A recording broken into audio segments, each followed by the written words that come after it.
Hello, everyone. It is Maundy Thursday, and I am standing out in a mall parking lot, a very empty mall parking lot. And you might be asking yourself, what does this have to do with Maundy Thursday? What does it have to do with Holy Week? What does it have to do with Jesus?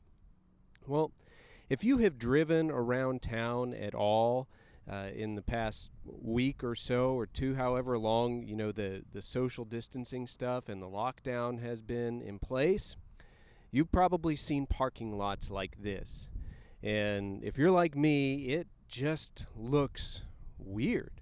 You're used to seeing places like this, even a mall, which, it's not like it was 15, 20, 30 years ago where malls were all the rage, but you're still used to seeing cars out in the parking lot. I mean, at the very least, there's going to be employees there.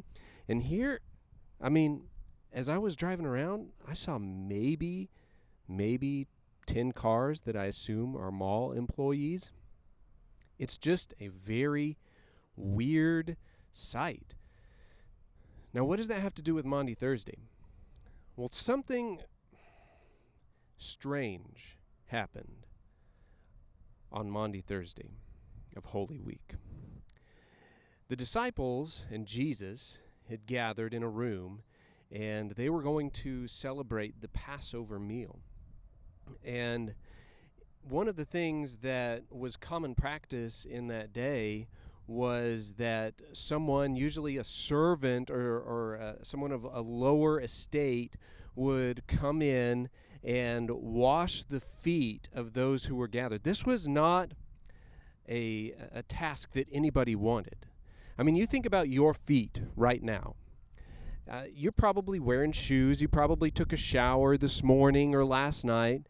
So all things considered, they're not that bad, but they're still your feet. You still wear shoes all day and socks, and you're walking around on the floor, and they get all grubby and they get all nasty.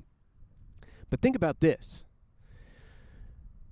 The folks in Jesus' day were wearing sandals. That's it. And they were walking around on dirt roads. And they were walking around on roads where there were animals. And they were walking through all of this dirt and this filth. And then comes dinner time. And somebody gets the job of washing the feet. I don't know about you, but that is not a job that I would want.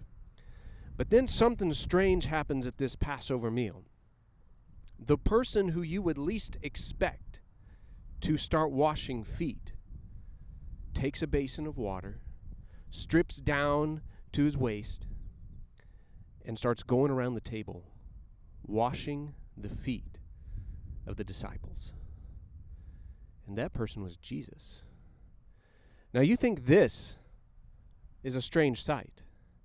You think an empty mall parking lot is a strange sight.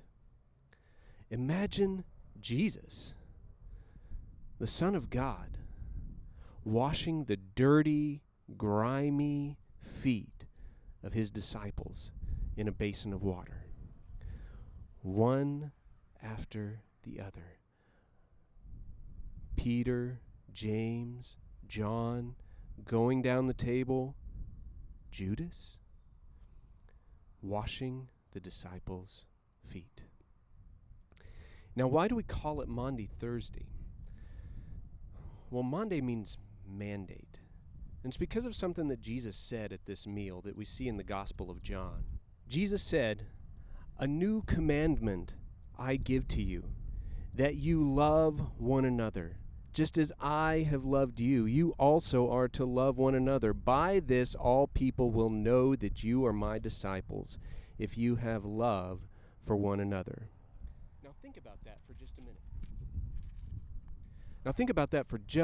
minute. Think about what Jesus just told his disciples. Love one another. And this is how the world is going to know that you are my disciples. Talk about something that we need to be thinking about today. How is the world going to know who the followers of Jesus are today? Is it going to be by the amount of toilet paper that we have hoarded in our garage? Is it going to be by by the amount of supplies that we've accumulated over the coronavirus scare? How is it going to be that people know that we are followers of Jesus during this time? Jesus says it's by how we love each other, by how we take care of each other. And if ever there was something that we needed to hear in this time, it's love one another as I have loved you. And this is how the world will know that you are my disciples. Now consider what Jesus is saying, what he's just done. He's just washed the disciples' feet. He has just served them in an incredible way, in a way that's, if we're being quite honest, it's kind of humiliating. But that's the model that Jesus gave us of humility, of service, of sacrificial love. That's what I want you to think about on this Maundy Thursday. That mandate of Christ, that command that he gave. By this, the world will know you are my disciples if you love one another. Brothers and sisters, how are you loving your neighbor today? How are you loving those in your community today? What little steps and little actions are you taking each and every day to help demonstrate that love? It's so easy to be scared and to just look out for your own self-interest in times like this, to just hunker down and wait for things to pass. But that's not the example of Christ. The example of Christ was love one another as I have loved you. So my challenge to you today is to look around you. How can you serve? How can you help? Even if it's just a small thing like taking your neighbor's garbage can in for them. What are the small, little daily acts that you can do to help demonstrate the love of Christ in the midst of the circumstances we are in right now? Let me tell you, this mall parking lot, it's pretty weird. Jesus washing the disciples' feet. Man, that's even weirder. You stepping out and looking out for others, not for your own self-interest, that's weird too. But it's weird in a good way. So how can you do that today? How can you practice and demonstrate the love of Christ today? Thanks for watching. Go in peace.